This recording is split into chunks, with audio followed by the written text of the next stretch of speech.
Oui, alors ça c'est justement pour être dans le positif. On voit qu'aujourd'hui il y a deux choses qui montent en France. Il y a l'axe Soral-Dieudonné qui a été très bien identifié aujourd'hui par le pouvoir, qui est une insoumission, je dirais, un peu libertaire, un peu punk, souvent jeune. Pourquoi ces vidéos? Ouais, sérieusement, pourquoi est-ce que j'envoie mes vidéos à Égalité-Réconciliation? Tout a commencé avec Dieudo. J'ai entendu des bonnes choses à son sujet, comme quoi il chantait bien, il avait le rythme dans la peau. C'est un spectacle de variété, c'est un spectacle de chansonnier. Rothschild a deux particularités. La première particularité est que toutes les personnes qui touchent de près ou de loin à cette guerre, de Morgan à Rockefeller, ont tous des liens avec Rothschild. La deuxième particularité, c'est que Rothschild, grand banquier allemand, s'avère et serait la maître de confession juive. Comment se fait-il qu'il se retrouve derrière ceux qui financent Hitler, qui lui déportent des juifs par wagons entiers? C'est sans doute la question que vous vous posez. Et puis de l'autre côté, il y a la montée du Front National, qui sont deux choses différentes, mais qui sont deux mouvements d'opposition au pouvoir oligarchique inique, à l'occupation, on va dire, à l'occupation de la France par des élites corrompues qui travaillent pas pour les intérêts du peuple de France, on l'a bien compris. Hein. Et moi, quand certains musulmans me disent « mais est-ce que tu roules pour le Front National ou pas ?» je dis moi, ce que j'essaie de vous expliquer depuis longtemps, c'est qu'en tant que Français de souche patriote, je sais profondément que le Front National incarne le peuple de France, et que le peuple de France qui va finir par se révolter contre l'oligarchie européiste, bancaire, communautaire, etc.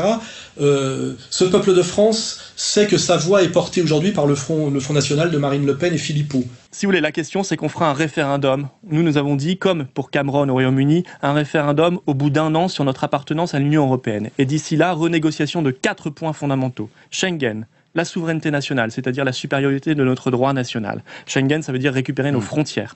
3, la possibilité de faire du protectionnisme, c'est-à-dire du patriotisme économique, c'est-à-dire la possibilité de réindustrialiser la France. Et 4, la question monétaire. Effectivement, tous les Français sont en train d'être convaincus. Mais peu à peu. Imaginons que les Français soient convaincus, mais vous allez convaincre qui autour de vous? Vous savez, les Allemands, vous venez de me dire non. Beaucoup de pays attendent un signal. Tous les pays qui sont en train de crever à cause de l'euro. Je parle de la Grèce, je parle de l'Espagne, je parle du Portugal, de l'Italie, qui crèvent littéralement à cause de l'euro parce que ça fait pression sur leur industrie, parce que ça crée de la désindustrialisation, parce que c'est une monnaie adaptée à l'Allemagne et à l'Allemagne seule, mais pas aux autres pays. Ces pays-là, ils attendent un signal, et c'est la France, comme d'habitude dans son histoire, je pense, qui donnera ce signal. Et le Front National a un grand avenir politique en France, c'est une évidence. Et je dis, moi, aux musulmans, il est temps que vous disiez à ce parti du peuple, que vous faites partie du peuple, que vous en êtes, que vous aimez la France et que vous en êtes, et que vous dialoguez avec le parti qui représente le peuple de France.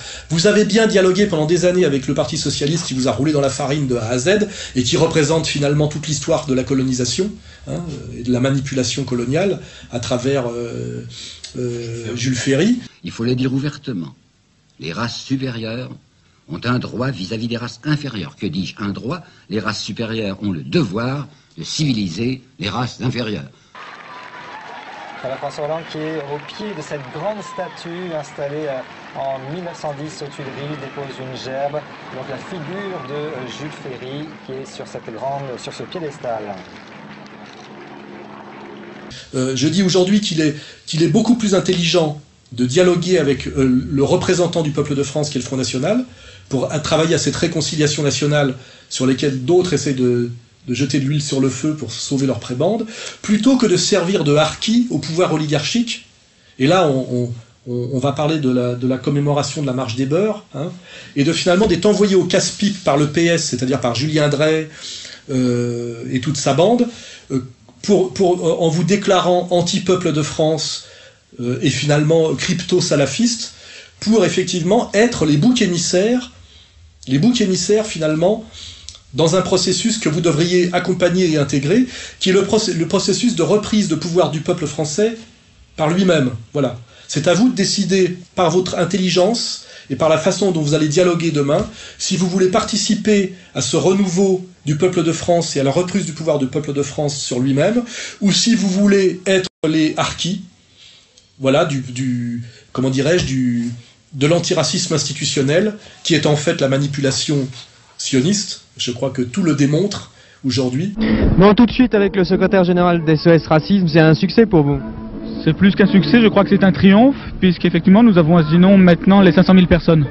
Bon, on a parlé de politique et en disant que vous étiez récupéré. Qu'est-ce que vous dites? Ben, nous sommes récupérés effectivement par près de 500 000 potes, ni droite ni gauche, tous contre le racisme, tous unis pour la France multicolore. Bernard-Henri Lévy, il y a eu quelques problèmes notamment avec quelques personnalités juives qui étaient au sein du mouvement. Il y a eu quelques problèmes du point de vue de qui? Du point de vue d'autres personnalités qui n'étaient pas juives et qui vous ont reproché d'être trop présentes. Oui. Enfin... C'est que l'antiracisme, la lutte antiraciste, et n'oubliez pas, on disait à l'époque, lutte contre le racisme et l'antisémitisme.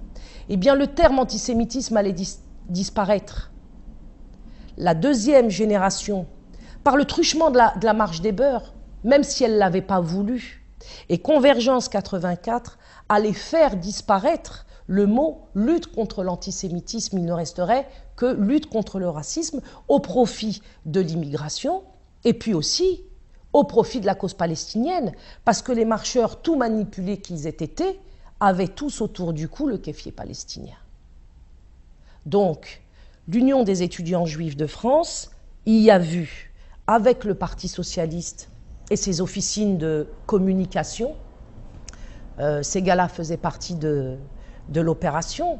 Jacques Attali lui-même, dans son livre Verbatim, mais explique et reconnaît que SOS Racisme est une organisation qui a été montée de toutes pièces à l'Élysée, sans jamais se préoccuper d'autre chose que d'exploiter et d'instrumentaliser l'immigration pour arriver à des fins qui étaient même contraires à l'intérêt du peuple français, puisque l'Union des étudiants juifs de France, et Julien Drey en particulier, n'a jamais milité, ni pour la France, ni pour l'immigration, ni pour la vérité. C'est ça le message que j'envoie aux musulmans. Ce n'est pas soumettez-vous, trahissez, etc. C'est dialoguer avec la communauté majoritaire, puisque vous êtes une communauté certes importante, mais minoritaire. La communauté majoritaire française, européenne, culturelle, catholique, est tout à fait prêt à vous tendre la main et à partager la France avec vous, puisque vous en êtes et vous avez la légitimité, beaucoup plus d'ailleurs que les sionistes, puisque vous êtes issus de l'ancien empire colonial. Et il faut procéder comme ça, par la main tendue, et ça peut se faire très bien, puisque nous y avons tout intérêt. Nous avons intérêt à développer nos relations européennes à l'Est avec l'Allemagne et la Russie, et nous avons intérêt à maintenir, à potentialiser sur le plan, je dirais, économique et culturel, cet axe nord-sud qui est la francophonie, et qui est les liens que nous avons avec notre ancien empire colonial, qui sont des gens qui parlent français et qui partagent beaucoup de nos valeurs. Je parle de l'Algérie, du Maroc, de la Tunisie, d'une partie de l'Afrique noire francophone. Et c'est l'intelligence française, et c'est l'intelligence, je dirais, de ces Français d'origine immigrée, de mettre en avant ce qu'ils apportent à la France, et non pas de s'opposer de façon absurde en niant effectivement qu'il y ait une France majoritaire, européenne, on va dire même blanche, et catholique culturelle. Je veux dire, De toute façon, c'est une réalité. La France est un pays européen, donc de fait, ethniquement parlant, la France est un pays blanc, pour parler de manière triviale. Chrétien aussi.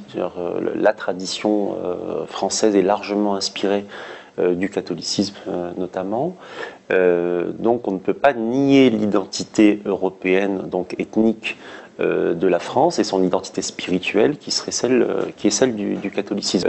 Il ne faut pas qu'il y ait de tabou à définir ce qui majoritairement fait l'identité d'un pays. Nous vérifions à Égalité et Réconciliation, nous le démontrons, que la réconciliation nationale se fait parfaitement entre Français catholiques et Français musulmans, dès lors qu'on n'est pas manipulé, je dirais, par cet intermédiaire sioniste que... Je prends la définition d'ailleurs dieudonnesque du sionisme, cet intermédiaire qui est là effectivement pour maintenir sa domination en nous montant les uns contre les autres. Voilà. Je crois que là, j'ai donné toutes les clés de compréhension, et qui veut comprendre, comprend.